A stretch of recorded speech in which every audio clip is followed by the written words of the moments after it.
다니엘은 7장에서 네 짐승의 환상을 보게 됐습니다. 그리고 15절에 보시면 그의 마음의 중심에 근심이 일어났고요, 그 머릿속에 환상으로 인해서 번민하게 됐습니다. 다니엘이 이렇게 근심하고 번민한 이유가 무엇이었을까요?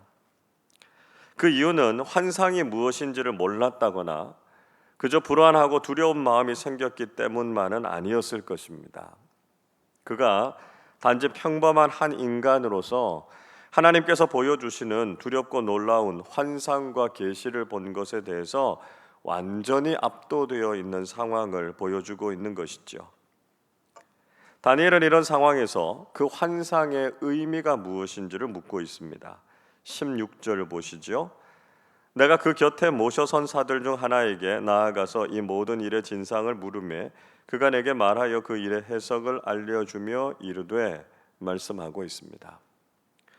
다니엘은 환상 중에 그 곁에 모셔 선 자들 중에 하나에게 그 환상에 대해서 물었다, 이렇게 말씀하고 있습니다.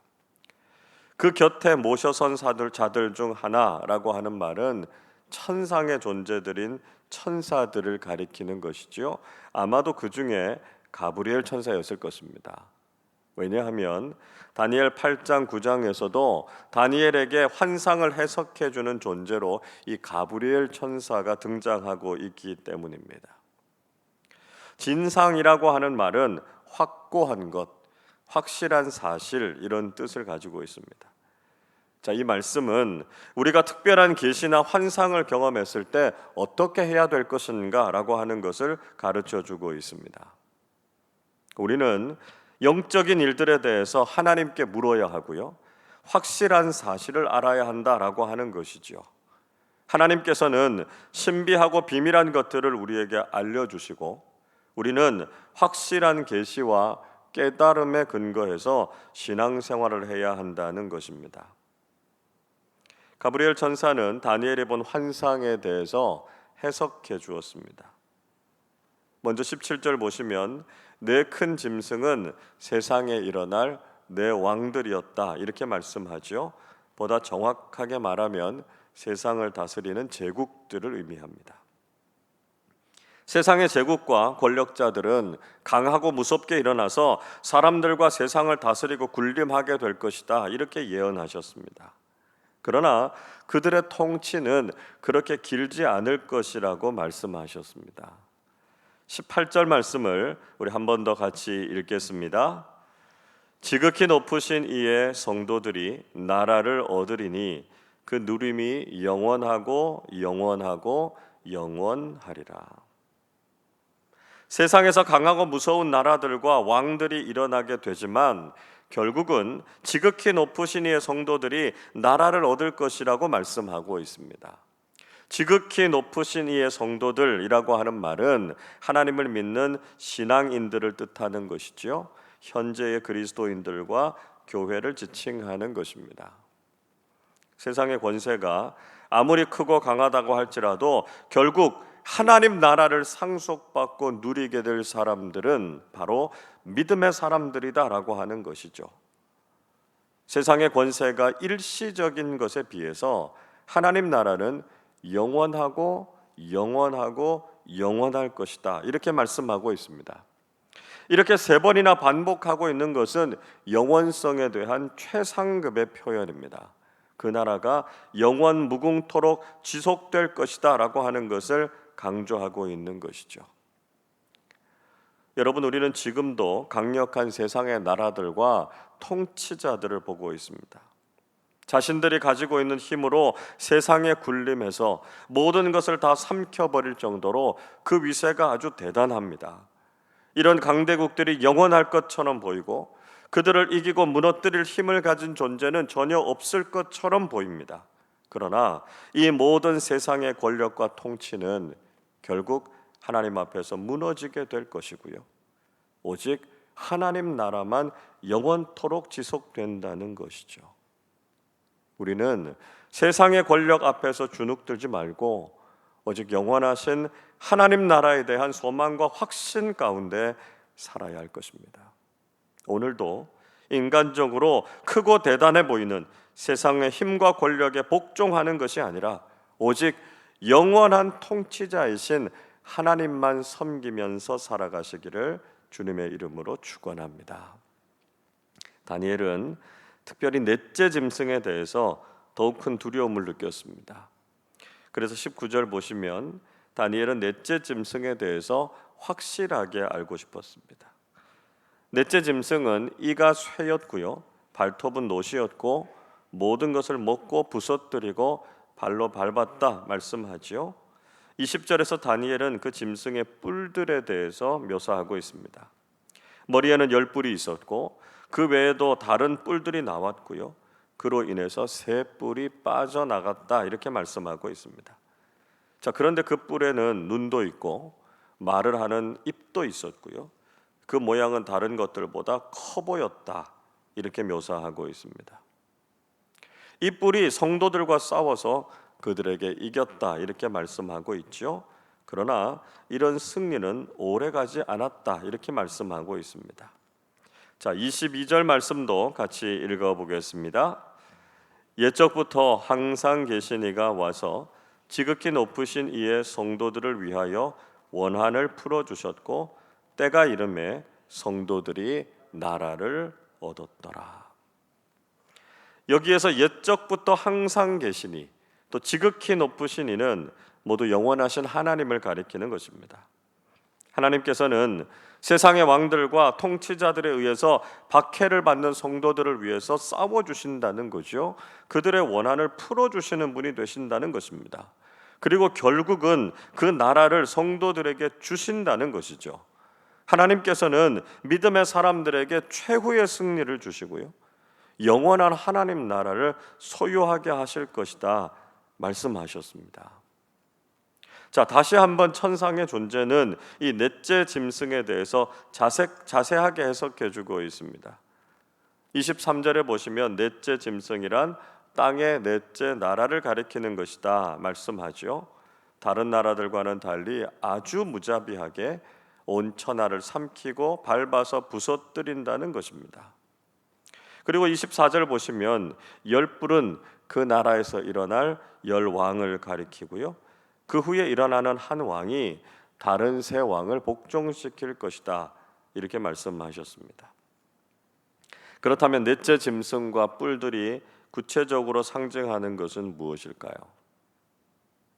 1차적으로 이 넷째 짐승이 장차 일어나게 될 네 번째 제국을 가리킨다 이렇게 봅니다. 바벨론 제국, 메데 바사 제국, 헬라 제국을 이은 네 번째 제국, 즉 로마 제국을 가리키는 것이죠. 그리고 10뿔은 기독교와 교회를 박해했던 로마의 10명의 황제들을 지칭하는 것으로 봅니다. 그러나 궁극적으로, 종말론적으로는요, 이 넷째 짐승은 사탄으로부터 권세를 위임받은 세상의 강한 나라, 권력을 상징하고 있습니다. 또 뿔들이라고 하는 것은 그 통치자들을 가리키는 것이죠. 그 후에 일어난 또 하나의 뿔이라고 하는 것이 장차 나타날 적 그리스도를 가리킨다는 것입니다. 종말의 때에 세상의 나라와 통치자들은 하나님을 대적할 것이고요, 결국 적 그리스도가 교회와 그리스도인들을 핍박할 것이다 라고 하는 예언의 말씀입니다. 그는 하나님을 대적할 것이고 성도들을 괴롭힐 것이다 말씀하셨습니다. 25절 보시죠. 그가 장차 지극히 높으신 이를 말로 대적하며 또 지극히 높으신 이의 성도를 괴롭게 할 것이며 그가 또 때와 법을 고치고자 할 것이며 성도들은 그의 손에 붙인 바 되어 한 때와 두 때와 반 때를 지내리라. 자, 그 후에 일어난 한 왕은 하나님을 말로 대적할 것이다 이렇게 말씀하셨습니다. 즉 그럴듯한 말로 사람들을 미혹한다는 것이죠.